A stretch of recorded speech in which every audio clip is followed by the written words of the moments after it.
Pour obtenir les cheveux soyeux d'une fille, un homme a sorti un vieux produit toxique. Pendant qu'elle prenait sa douche, il a volé sa bouteille de shampoing en faisant attention que personne ne le voie. Il a rapidement remplacé le vrai shampoing par son shampoing empoisonné et a remis la bouteille à sa place. Quelques instants plus tard, la fille prend la bouteille et commence à se laver les cheveux, sans se douter de rien. Le plan fonctionnait. L'homme s'est caché dans les égouts. Pendant ce temps, la fille remarque que ses cheveux tombent beaucoup, mais ça ne l'inquiète pas trop. Elle continue de se laver et ses cheveux tombent encore. Finalement, tous ses cheveux finissent dans un filet à cheveux dans les égouts. Quand elle essuie le miroir, elle se découvre complètement chauve. De son côté, l'homme saute de joie dans les égouts. Il prend les cheveux et va dans son laboratoire souterrain. Il sort un filet à perruque, le place sur un moule et commence à fixer les mèches une par une avec un crochet. Le temps passe sans qu'il s'en rende compte. La perruque est finie, mais elle est tout emmêlée, comme un nid de poule. Déçu, il décide de la laver lui-même. Il utilise du shampoing, rince à l'eau claire et sèche avec un sèche-cheveux. Les cheveux gonflent, mais le style reste raté.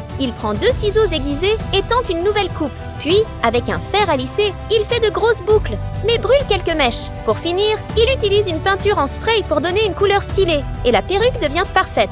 Ensuite, il se prépare. Il enlève sa combinaison de travail, met un costume noir élégant, prend la perruque, l'active et monte par l'ascenseur jusqu'à sa boutique de perruques. Il place la perruque dans la vitrine et ouvre le magasin. Alors qu'il attend son premier client, la même fille entre dans la boutique. Elle voit la perruque orange-rouge brillante et sans poser de questions, jette 100 000 $ au visage de l'homme. Vraiment, le business de la beauté est très rentable. Pour la suite, abonne-toi et écris ton joli prénom en commentaire.